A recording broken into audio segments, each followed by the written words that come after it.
Hi, నమస్తే అండి అందరికీ. మీకు చిన్న విషయం చూద్దామని వీడియో చేస్తున్నానండి. విషయం ఏంటంటే, మా ఊర్లో కొన్నాళ్ళ క్రితం ఒక భార్యాభర్తలు ఉండేవాళ్ళు.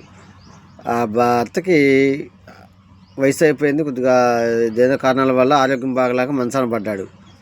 అయితే చాలాళ్ళు మంచాన పడి చాలాళ్ళు మంచంలోనే ట్యాబ్లెట్లు వాడుకుంటా మందులు వాడుకుంటానే బాగానే ఉన్నాడు. వాళ్ళ భార్య కూడా ఆమెకు సేవ చేసి పెడతా ఉంటుంది ఆయనకి. అయితే ఆమె బాగానే ఉంటుంది, ఆమె ఆరోగ్యపరంగా కానీ అంతా బాగానే ఉంటుంది.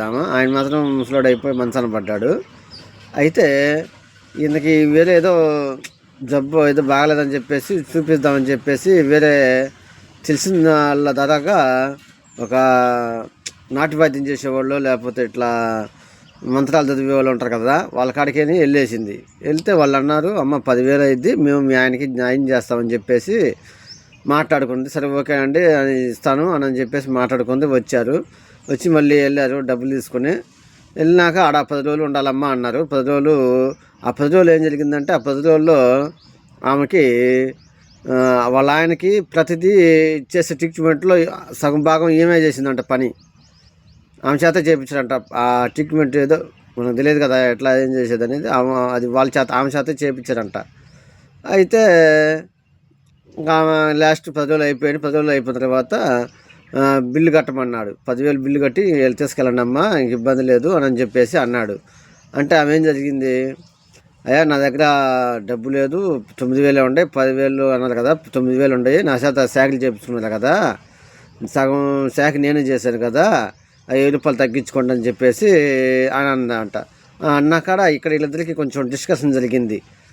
వాడు కాదు కూడా తీయాల్సిందని చెప్పేసి ఆయన గట్టిగా అడిగాడు. ఏం లేదని చెప్పేసి ఏమో గట్టిగా కొంచెం డిస్కషన్ జరిగింది. డిస్కషన్లో జరిగిందంటే వీడు ఏం చేశాడంటే, నీ భర్త కంటే నువ్వే ముందుకు పోతావని చెప్పేసి శాపం పెట్టిండంట. నీ భర్త కంటే ముందే నువ్వే వెళ్తావని చెప్పేసి శాపం పెట్టాడంట.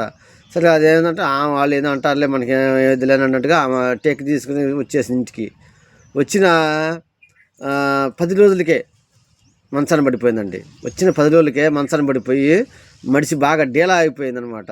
వీళ్ళకి డౌట్ వచ్చి వాళ్ళకి అడుగుదామని పోతే వాడు లేడు. వాడు ఫోన్ చేస్తే నేను వేరే చోట ఉన్నాను అది ఇది అని చెప్పేసి సాకులు చెప్పేసి తప్పించుకున్నాడు. ఏం చేస్తారు, ఇంటికి తీసుకొచ్చారు. ఇంటికి తీసుకొచ్చినాక 4-5 రోజులకి వారానికో చనిపోయిందండి. చనిపోతే అది దాన్ని బట్టి మనం అర్థం చేసుకోవాల్సిందంటే, ఎవరైనా సరే వీళ్ళు మన ఇళ్ళల్లోకి వస్తూ ఉంటారు కదా పూజలు చేసేవాడు, ఇట్లాంటి వాళ్ళకి ఎవరు సహకరించమాకండి. వాళ్ళు అడిగినంత బట్టి ఇవ్వండి. నచ్చితే లైక్ చేయండి, కొంతమంది షేర్ చేయండి.